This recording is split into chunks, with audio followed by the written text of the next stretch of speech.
Hello, I'm Ashlee Painter.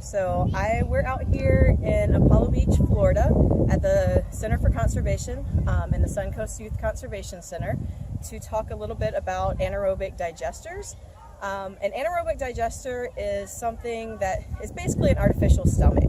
So it takes waste, any kind of food waste or yard waste, human waste, animal waste, any kind of waste, and it breaks it down into methane gas and a liquid fertilizer. So the way it works is we have a feeding tube that goes down, and this tube goes all the way down to the bottom of our biodigester. And the food goes in, if you break it down, it makes the bacteria latch on and break things down faster. So it goes down, it does the bacteria inside, they do their job, they break down and eat all that food. And then when it comes out, we'll have gas bubbles that come up. So these gas bubbles are collected through this gas pipe right here. And you can see that there is a tube that comes down to our gas collection bags in the back here. While it's producing this gas, it also is creating a fertilizer from all that leftover. And that fertilizer is a liquid fertilizer. It comes out through here. We have a hole right about at the middle, so we're not getting the undigested food, the heavy proteins that sink to the bottom, or the really light carbohydrates that come up to the top, but we get all the way digested right here in the middle, and it comes out this tube right here. So when you add in food, liquid fertilizer comes out the other side, and you can use it for plants, for your crops, for your flower beds, whatever you choose to use it for. What I've done is something a little bit different than what has been done all over. I've actually decided to use salt water for my tanks.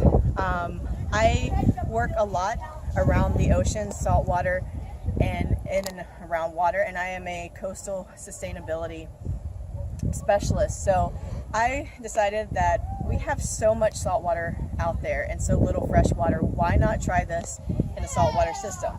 So I have two tanks. I have this one here that is a brackish tank, which means that it's part salt, part fresh, more like a marsh or a wetland. And then I have this tank over here that is a full saltwater tank. So it is full strength seawater.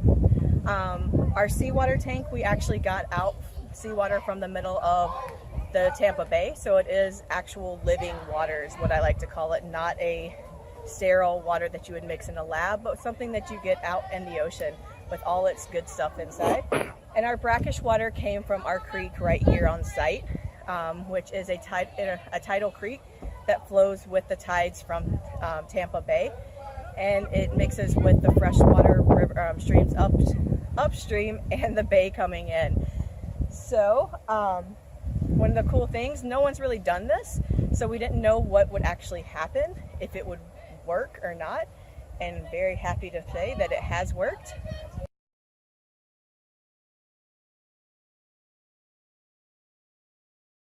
Right now we're finding that the full seawater tank is producing better.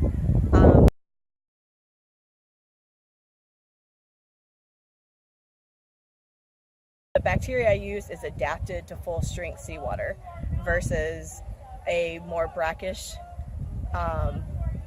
environment. So my thoughts are, because those bacteria are adapted to the higher salt content, they're producing better and working better in the full salt than in the brackish one.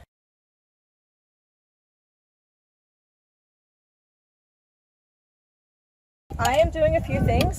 One, I use this as a hydrometer.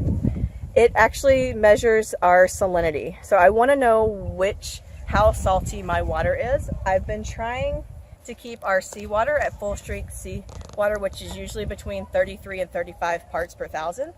And this one has stayed up. Our brackish could technically be anything from 0.01 saltiness up to 33, which is considered full strength.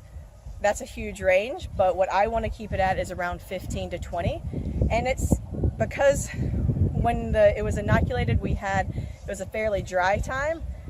Ours is a little bit higher than I would like, at about 23-ish it's staying. So I am adding fresh water to try to bring it down a little bit.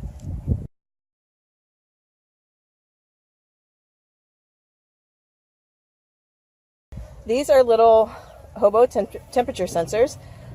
These two here are measuring our ambient temperature outside, and I also have sensors inside the tanks. So these, if you see how they hit when they're in the tank, they actually hit the top, middle, and bottom of our tanks, so I can get our temperature at all different levels.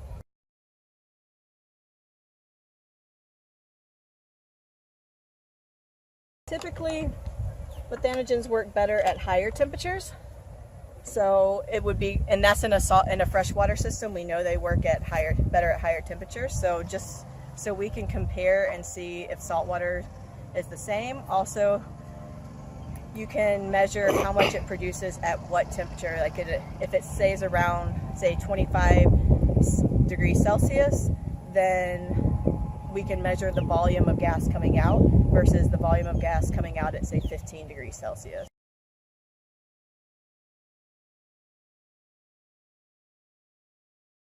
Ideal is around 25 to 30 degrees.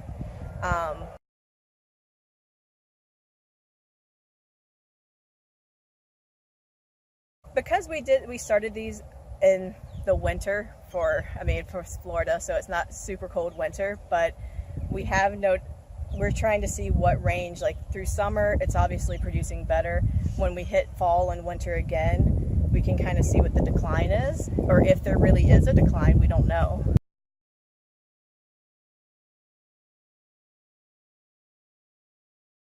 Normal pH of freshwater is around 7.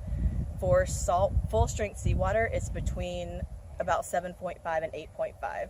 So once I got my pH raised, so it's a little bit more alkaline than normal freshwater, once I got it raised up to, they stay between 7 and 7.5 typically, they started producing really well and really fast.